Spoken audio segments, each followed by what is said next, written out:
लगभग 3 महीने होने जा रहे हैं किसान आंदोलन को लेकर, लेकिन लगातार सरकार से 11 बार की वार्ता के बाद कोई निष्कर्ष निकल कर नहीं आया। अब यहाँ पर किसानों की रणनीति क्या है, इनसे जानने की कोशिश करेंगे। बाबा जी, लगभग 11 बार की बात तो हो गई, लेकिन अब तो न्योता मिलना भी खत्म हो लिया। ये बताऊंगा, बता भाई। न्योता मिलना न्योता आएगा हमें। अरे हम तो अपनी मांगने के लिए बैठे हुए हैं भाई। तीनों कानून वापस कर दो, ये उसका एसएसपी के जो हो ये जो है इसे निर्धारित कर दो। एमएसपी की बात ये जो है इसे निर्धारित कर दो और हम अपने घर चले जाएंगे। हमारी मांग लो, हमें कोल्ड भी अपना ले जाएंगे और हम अपने ट्रैक्टर भी ले जाएंगे। भाई हमें कोई जमना थोड़ी यही जगह है। जब लोग मांग हमारी पूरी नहीं होंगी, जब लोग हम जामेंगे नहीं। और सरकार भेजेंगे कहीं को कि भाई हम अपने नुमाइंदे भेजिए गाँव में, तो नुमाइंदे अब जब बगाने में नहीं आने वाले।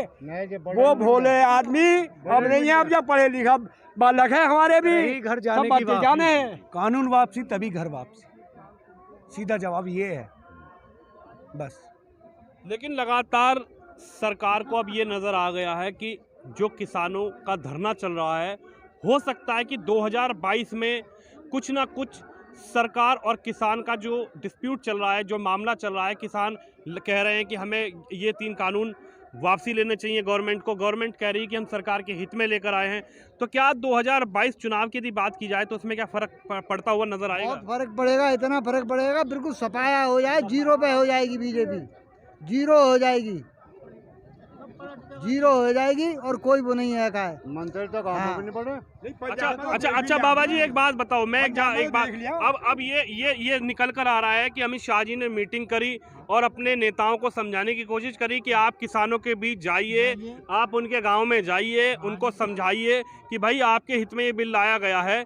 अब किसानों के बीच कुछ नेता भारतीय जनता पार्टी के, जैसे मान के चलिए संजीव बालियान जी की बात करी जाए या और मंत्रियों की बात की जाए, वो जा रहे हैं, समझा रहे हैं, तो उससे क्या निष्कर्ष निकलेगा? ये है जी, अपने पास जाएगा तो आदर करना पड़ता है, चाहे कोई भी हो, कितना भी बड़ा दुश्मन हो, लेकिन असर कुछ नहीं। आज ही था वो, कोई असर नहीं। 20 आदमी इकट्ठे हुए थे वहाँ, कोई असर नहीं पड़ता। लेकिन अपने बाहर जाएगा आदर करना पड़ता है। उनकी हिम्मत नहीं भाई पड़ी। जो हमारे बुजुर्ग थे वो सूझे थे, वो बहकाए बढ़ाए में आ जाते पहले।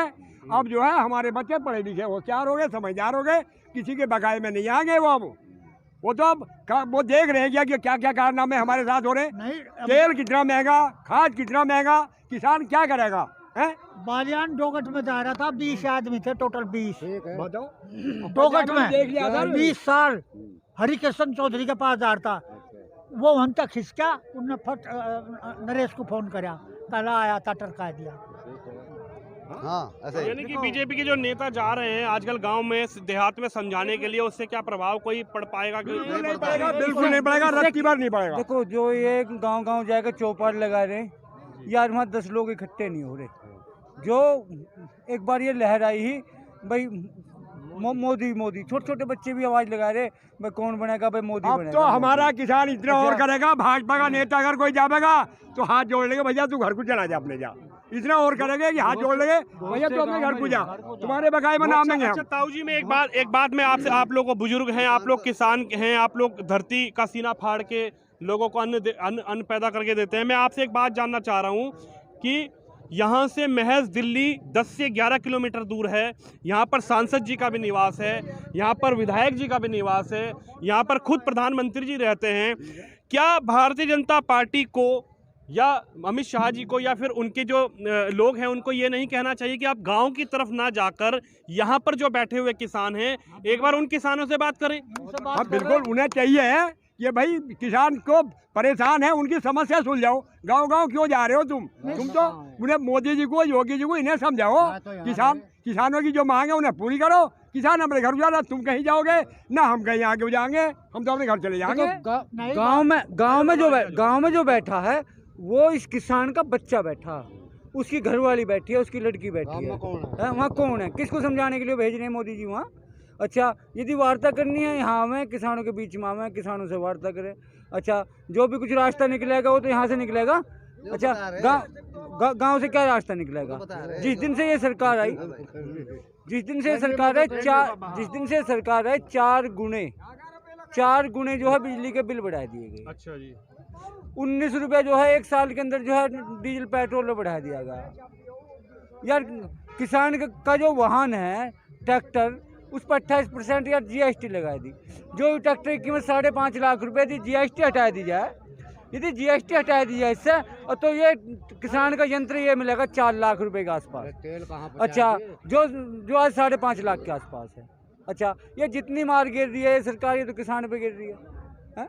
किसान के गेहूँ का मूल्य है जो सरकारी रेट है वो जो है 1900 अब 75 रुपये कर दिया, पहले 25 रुपये। यार 1500 रुपये को गेहूँ बिक रहा गाँव में, 1000 रुपये की मक्का बिक गई, बाजरा किसी ने बूझा नहीं। 6,500 रुपये के जो सरसों के रेट है। 1000 रुपये। अच्छा, 6,500 रुपये के आसपास के जो सरसों के रेट है, 3000 अब सरसों उठने वाली है, 3000 रुपये को बिकेगी। अच्छा, ये गन्ने की किस्त देती है। यार पिछले साल का जो है अभी जो है 23 मार्च का पेमेंट हुआ। आप ये कह रहे हैं कि ये स्थिति है, लेकिन अभी मुख्यमंत्री योगी आदित्यनाथ जी ने एक लोकसभा अपने विधानसभा में वो बोले, उन्होंने बताया कि पिछली सरकार से ज़्यादा हमने गन्ने का भुगतान किया है। पिछली सरकारों का जो भुगतान रुका हुआ था या पिछली सरकारों में जो पैसा किसानों के खातों में नहीं गया था गन्ने का, हमने उसको भुगतान दिया है गन्ने का किसानों को। कहाँ से दिया है? वो योगी मोदी ने योगी मोदी ने दिया है क्या? सिंबावली और ब्रजनाथपुर इन दोनों मिलों ने जो है किसानों के नाम पे 550 करोड़ रुपया, किसानों के नाम पे 550 करोड़ रुपए निकाल लिया लोन का। किसानों को पता नहीं चला। उन्होंने पैसा दे दिया तो कौन सा एहसान कर दिया? सुनो, उन्होंने गन्ने का पैसा दे दिया तो क्या एहसान थोड़ी कर दिया? हमने माल नहीं दिया, हमने माल दिया है तो उन्होंने पैसा दिया है। और दूसरी बात यह है 14 दिन का आदेश कोर्ट का है, क्या बात 14 दिन के अंदर पेमेंट क्यों नहीं करा? अब दे रहे हैं, सरकार ने दे दिया। अरे हमने माल लगे ना, पैसे दिए तो पैसे दे दिए, उन्होंने क्या एहसान कर दिया हमारे।